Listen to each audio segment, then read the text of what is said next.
What's up, guys? J Sims 2 Nasty here with some L96 quick scope gameplay at some. Whoa. Okay, sorry, wrong. Got my channels mixed up there for a second. Chemistry, sim science. That's where we at. That's what we do here. Okay, hitting a sweet foldie like we ain't never hit a foldie before. All right, let's keep going. So we got this problem. All right, we just figured out the empirical formula for. Okay, the empirical formula was CH3O. All right, so we wrote down all the steps of figuring out empirical formula. We did the math. We got the ratios. We got our empirical formula. Now that we have our empirical formula, we can figure out the molecular formula for this antifreeze. Okay, so we can figure out how many of each atom we actually have in this example of antifreeze. And we're going to use the info that we haven't used yet, which is the molar mass of the actual compound that we are dealing with. Okay, so step one for this. How am I going to do this one? I'm going to try and set it up as much like your actual handout as I can. So I'll put the steps over here. Okay, so step one for this guy, okay, is to, I'm going to do the steps in a different color than I do the actual work too. Let's do a teal. Okay, step one is going to be calculate the molar mass of the empirical formula. Okay, so we need to figure out the molar mass of the empirical formula. So we have CH3O. This is our empirical formula, right? We know how to do this. CHO. We got our elements. Carbon. We have one carbon, and it weighs 12.01 AMUs or grams per mole. Hydrogen. We have three hydrogens, each with an atomic mass of 1.01, and we have one oxygen with an atomic mass of 16.00. Okay, so that means 12.01, 3.03, and this is going to be 16.00. So we add that up, we're going to get 4, 0, 5, 6, 11, around this, something around this, grams per mole. It might be slightly different, you use different numbers, whatever, but around 31.0 something. Okay, so this is our molar mass. So we just completed step one. This is step one right here in real life. We got our molar mass for our empirical formula. Okay, now step two. Step two is to divide the given molar mass. Okay, now when I say given molar mass, I'm referring to this, what we were given in our question, in our example, for the compound we're talking about. That is our given molar mass for this. Okay, so we're dividing the given molar mass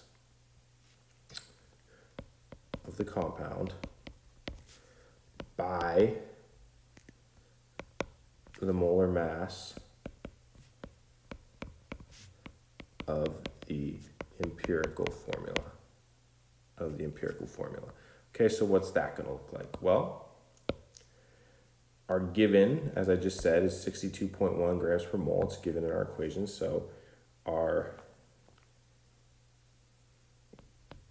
given molar mass divided by our empirical formula, molar mass. Okay, so this is going to look like this. We had, what did I just say it was? 62.1, right? 62.1 grams per mole divided by our empirical formula, 31.04, somewhere around there. Grams per mole, sorry, spaced out for a second. Grams per mole. So you can see pretty clearly that this is going to give us, oh, that was really ugly, swervy equals. About, I hope you know that this, writing an equal sign like this means you're saying about. We have about 62 divided by about 31. So it's going to be about 2. Okay? It's about 2. So that's telling us that what we're given is twice as big as a single empirical formula. Okay?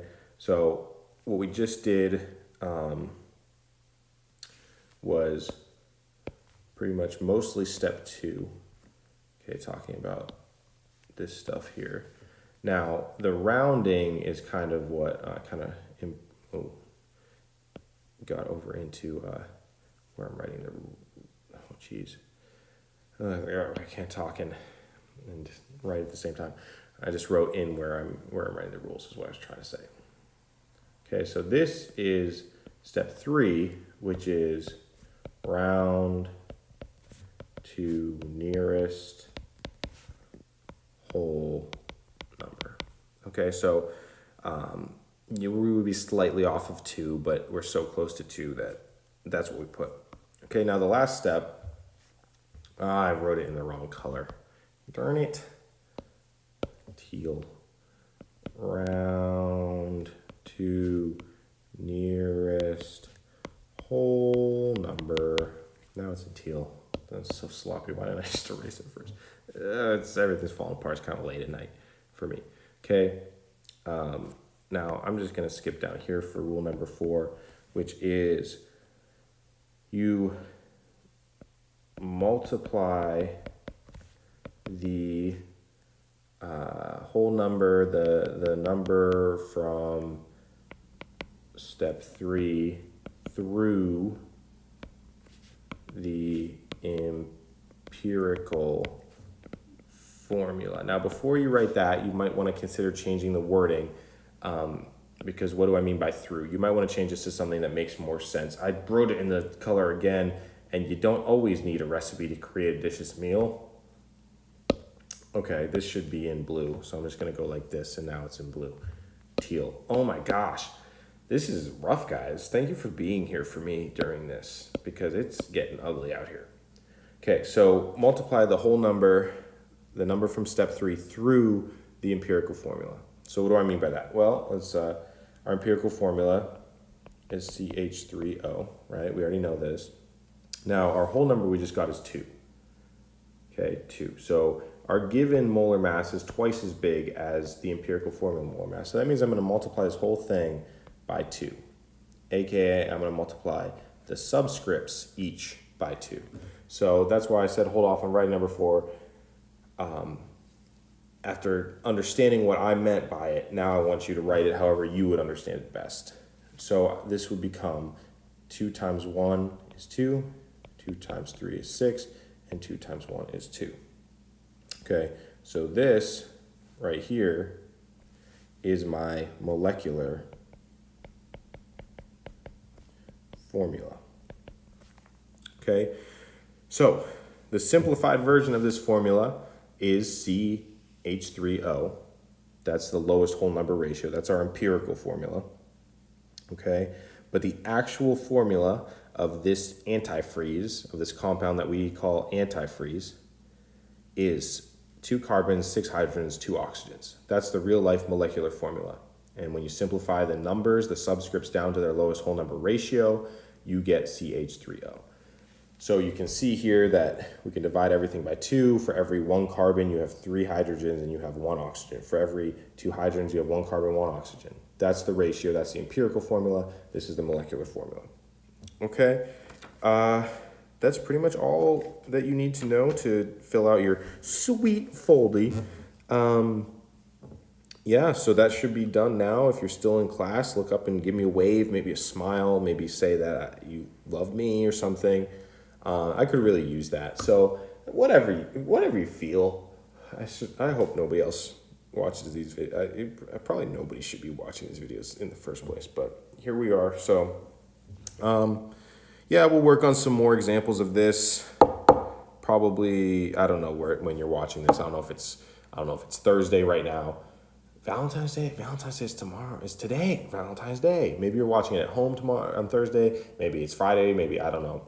Anyway, that's how you do it. That's the foldie. You're probably not watching this at this point because once I started just going on and you were done your work, you probably closed the video, and I don't blame you at all for that.